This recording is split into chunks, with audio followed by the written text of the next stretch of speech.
लाहौर लाहौर कह रहा हूँ सर, मैं पता नहीं क्यों लाहौर कहता हूँ, पंजाब जो है उसको डस्ट फ्री करने लगे सर। कैसे? सर ये इतना अच्छा सवाल है आपका कि कैसे। तो अच्छा, सबसे पहले तो इसके अंदर से 2-3 सवाल है। एक तो जब ये खबर पड़ी हमने तो आप और मैंने, जैसे आपने कहका मारा है मैंने भी कहका मारा, लेकिन कहके ख़त्म हो गए मेरे सर। हंस किसके ऊपर ख़त्म है, हंसा मैं इस वजह से नहीं कि ये खबर बुरी है, ये खबर तो बेहतरीन है। Dust is a big issue. Lahore शहर से लेके दीगर और जो आपके शहर हैं अक्रॉस पंजाब, उनके लिए गंदगी, आलूदगी, डस्ट वगैरह सब कुछ जो है वो एक बहुत बड़ा इशू है। अलबत्ता अब इस किस्म की खबर आ जाती है और उसके बाद हम सर पकड़ के बैठ जाते हैं कि अच्छा जी हमें वो अमाउंट बता दें। कोई सर जैसे एसी को नापने के लिए BTU होता है, आपको किसी सड़क को नापने के लिए किलोमीटर होते हैं, डस्ट को नापने के लिए भी मेरा ख्याल है कोई ना कोई यूनिट ऑफ मेजरमेंट गोरे ने बनाई होगी या हमने शायद बनाई हो। PM हो गए 2.5 सब। अच्छा, अब उसकी क्या तादाद है पाकिस्तान के अंदर, एक्टिव डस्ट लेवल क्या है, एक ये बात बता दें।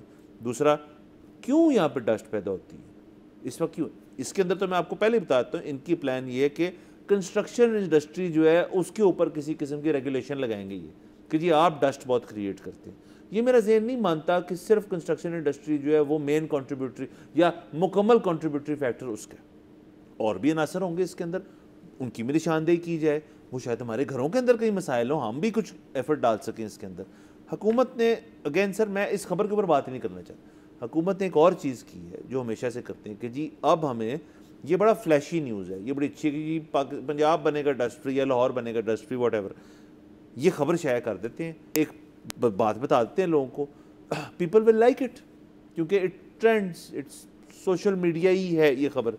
तो अगेन उस मद में अगर आपने सिर्फ इस चीज़ को डिस्कस करना है कि ये हमें वहाँ से नंबर्स मिल जाएंगे, जो मुझे लग रहा है इसके अंदर केस है, और विद नो एक्टिव प्लान तो छोड़ें, उसका जो प्लान से पहले बहुत सारी चीज़ें होती हैं जो एक आपने किसी शख्स को बतानी, मेरी तरह के जिसने उसके ऊपर रिपोर्टिंग करनी है कि ये चीज़ें थी, हमने एयर मार्क की हैं। अच्छा, इसके अंदर सॉरी सर मैं लंबा कर रहा हूँ अपना, कि एक और बात बताते हैं, लाहौर का सबसे डस्टी इलाका क्या है? लाहौर का सबसे डस्टी इलाका क्या है, ताकि उनके अवाम से हम पूछे जाके भी क्या है यहाँ पे मसले के, क्या डस्ट जो है वो लाहौर के अवाम के लिए इतना बड़ा मसला है? पानी नहीं है, क्या है मसला? एक दफ़ा बीच में आपने कह दिया था कि पूरे पंजाब को शायद डस्ट फ्री करने लगे हैं, लेकिन लाहौर है इतना अपहिल टास्क में नहीं कर सकते। दूसरी चीज़ ये है कि बिल्कुल जैसे आपने कहा ना कि ये इसे कहते हैं डाटा।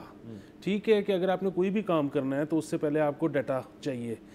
जैसे कि आपने आके फिर सबसे ज़्यादा डस्टी एरिया कौन सा है, व्हाट कंट्रीब्यूट्स टू इट, अच्छा क्या ये लाहौरियों का सबसे बड़ा मसला है, अच्छा उसमें सबसे बड़ा जो अनासर हैं वो ये कंस्ट्रक्शन वाले हैं या कोई और है, ये सारा कुछ डाटा है।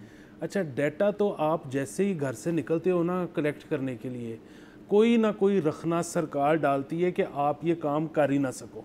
सो डाटा कलेक्शन तो ये मुल्क होने ही नहीं देता। तो इसलिए आप अगर एक्सपेक्ट करते हैं कि गवर्नमेंट दे सकती है तो ना इनके पास है, ना ये देंगे, ना ये आपको करने देंगे कलेक्ट। दूसरी चीज़ ये है कि पाकिस्तान का और पंजाब का खालिस्तान डस्ट से ज़्यादा बड़ा मसला जो है वो पोल्यूशन है। ठीक है, ये दो अलहदा चीज़ें हैं। और पोल्यूशन आपको पता है कि वो कंट्रीब्यूट करती है आपकी स्मॉग में, जिसमें जो हम जहर अपने अंदर लेकर जाते हैं। हमारे बच्चे, पिछले साल जो आपका AQI था वो मुल्तान में 2200 तक गया था, 2200।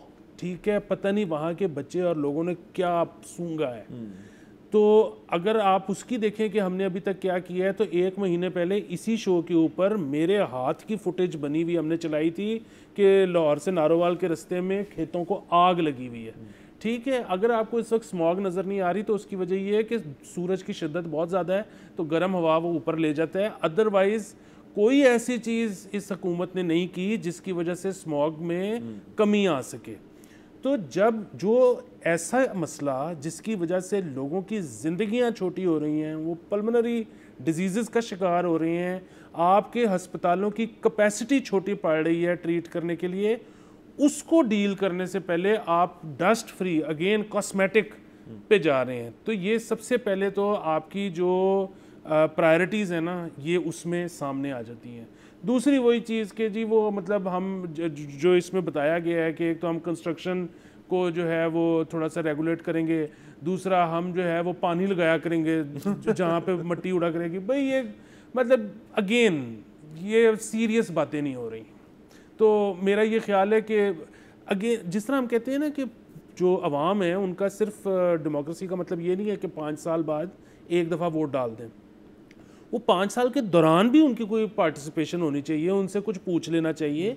तो उसमें आप तो खैर बहुत ज़्यादा आगे चले जाते हैं ना कि जी मतलब हर प्रोजेक्ट से पहले आवाम से वो SMS करके पूछें कि ये हम करें या ना करें। मैं कहता हूँ कि अगर आप सिर्फ प्रायोरिटीज़ की लिस्ट ही आवाम के साथ मिल के बना लेना कि एक हुकूमत पहले अपनी प्रायोरिटी लिस्ट जारी करे कि हमारे ख्याल में सबसे 10 बड़े मसले ये हैं इस शहर के, लोग उसके बाद वोटिंग करवा के तो उन 10 को आगे पीछे कर सकें कि नहीं ये जो 5वां आपने लिखा है ना हमारे ख्याल में वो पहला है, वो 5वें साल में होना चाहिए। एग्जैक्टली तो इतना ही कर लें, लोगों की पार्टिसिपेशन कुछ तो उनसे पूछ लें। मतलब आप तो बस टीवी पे बता देते हैं कि अब हमने ये फैसला कर लिया है और अब ये होने को जा रहा है। सब्सक्राइब करें और बेल दबाएं ताकि कोई खबर रह न जाए।